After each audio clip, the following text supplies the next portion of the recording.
নমস্কার বন্ধুরা। হঠাৎ তীব্র দাঁতের যন্ত্রণা শুরু হলে তখন আমরা ভাবি হাতের কাছে এমন কিছু বেশ থাকতো যাতে করে দাঁতের যন্ত্রণাটা এক নিমেষেই ভালো হয়ে যেত। তো ওটাই আজকের ভিডিওতে দেখাবো। এই ভিডিওতে আমি 6টি টিপস শেয়ার করব, যে টিপসের সাহায্যে দাঁতের যন্ত্রণা শুরু হলে কয়েক সেকেন্ডের মধ্যেই আরাম পাওয়া যাবে। তো বন্ধুরা, প্রথম টিপসটা শেয়ার করছি।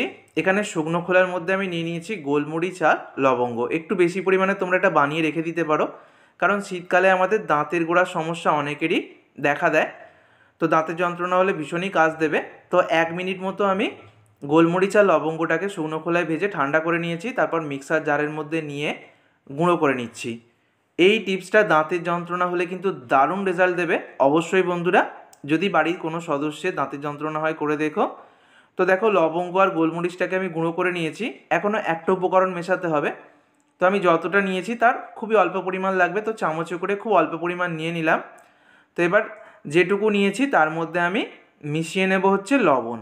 লবণ আমাদের সবার বাড়িতে থাকে, একদমই অল্প পরিমাণে লবণ এই গোলমরিচ আর লবঙ্গর গুঁড়োর সাথে মিশিয়ে নাও। খুব ভালো করে যখন মেশানো হয়ে যাবে, তারপরে হাতে করে 1 চিমটে তুলে নাও। 1 চিমটে তুলে নিয়ে যে জায়গাটা দাঁতের গোড়ায় যন্ত্রণা হচ্ছে সেখানটা চেপে ধরো। দেখবে 30 সেকেন্ডের মধ্যেই কিন্তু দাঁতের ব্যথা একদমই গায়েব হয়ে যাবে।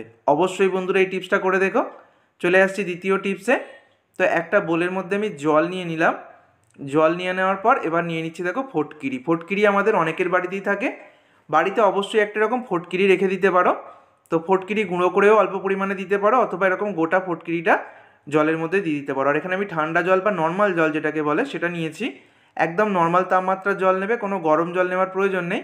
5 থেকে 10 মিনিট ফটকিরিটাকে জলের মধ্যে ডুবিয়ে রেখে দাও। তারপরে ওই জলটা গ্লাসের মধ্যে নিয়ে দিনের মধ্যে 5 থেকে 6 বার কুলকুচি করো। দেখবে দাঁতের যন্ত্রণা, দাঁতের যে কোনো ইনফেকশান, মাড়ির ফোলাভাব 1 থেকে 2 দিনের মধ্যেই চলে যাবে। চলে আসছি তৃতীয় টিপস। রসুন আমাদের সবার বাড়িতে থাকে, আর যখন তীব্র দাঁতের ব্যথা হবে এই টিপসটাও কিন্তু ভীষণই কাজে। তো একটু বড় সাইজের যে রসুনগুলো হয় সেই রসুনের কোয়া নিতে চেষ্টা করবে।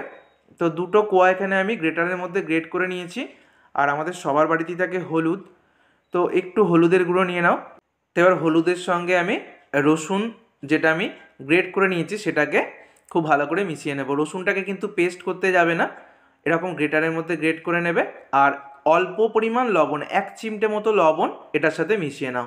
শুধু রসুন আর হলুদ এটা মিশিয়ে নিলেও চলবে, তবে একটু লবণ মিশিয়ে নিলে আরও বেটার রেজাল্ট পাওয়া যায়। এবারে যে জায়গাটা বা যে দাঁতের গোড়ায় যন্ত্রণা হচ্ছে সেখানটা চেপে ধরো। দেখবে 1 থেকে 2 মিনিটের মধ্যেই কিন্তু দাঁতের যন্ত্রণা অনেকটাই কমে আসবে। দাঁতের তীব্র যন্ত্রণা হলে ছোটোবেলা থেকে বাড়ির অনেক সদস্যকেই দেখেছি টুথপেস্ট দাঁতের মধ্যে চেপে ধরতে। তবে যে কোনো টুথপেস্ট নিলে চলবে না, একটু ঝাঁঝালো ভাব রয়েছে এরকম টুথপেস্টটা নিতে হবে। তো এখানে দেখো আমি টুথপেস্টটা অল্প পরিমাণে নিয়ে নিয়েছি। এখানে আমি ডাবর রেড টুথপেস্টটা নিয়েছি। তো এরকম ঝাঁঝালো যে কোনো টুথপেস্ট তোমরা নিতে পারবে। আর দাঁতের গোড়ায় যে জায়গাটা যন্ত্রণা হচ্ছে সেই জায়গাটা চেপে ধরো। দেখবে কিছুক্ষণের মধ্যেই কিন্তু দাঁতের যন্ত্রণা অনেকটাই কমে আসবে। পরবর্তী যে টিপসটা শেয়ার করব, এই টিপসটা কিন্তু যদি দাঁতের মধ্যে ঠান্ডা জলে শিশিরানির সমস্যা থাকে তাহলে কিন্তু করা যাবে না। তবে যাদের সেই সমস্যা নেই তারা করে দেখতে পারো। দাঁতে যখন তীব্র ব্যথা হয় তখন যদি বাড়িতে হাতের কাছে বরফ পাও তাহলে জলের মধ্যে এরকম বরফের টুকরো দিয়ে দেবে। জলটা কিন্তু খুব ঠান্ডা হয়ে যাবে।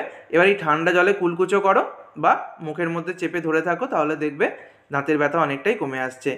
তীব্র দাঁত ব্যথা, যন্ত্রণা, মাড়ি ফোলা বা দাঁতের যে কোনো ইনফেকশানে আজকের শেষ টিপসটা ভীষণ কার্যকরী। এখানে দেখো পেয়ারা পাতা নিয়ে নিয়েছি। যদি হাতের কাছে পেয়ারা পাতা পাওয়া যায় খুব ভালো হয়। তো পেয়ারা পাতা যদি পাও এই টিপসটা অবশ্যই করে নেবে। এরকম জলের মধ্যে লবণ দিয়ে জলটা যখন দেখো গরম হতে শুরু করে দিয়েছে তখন পেয়ারা পাতাগুলোকে ভালো করে ধুয়ে নিয়েছি। এবার ধুয়ে নেওয়া পেয়ারা পাতাগুলো দিয়ে 2 থেকে 3 মিনিট খুব ভালো করে জলের মধ্যে ফুটিয়ে নাও। তারপর গ্যাস অফ করে দিয়ে জলটাকে কিন্তু ঠান্ডা করে নিতে হবে। গরম অবস্থায় কুলকুচো করা যাবে না। ঠান্ডা করে নিয়ে এবার জলটাকে ছেঁকে নাও গ্লাসের মধ্যে।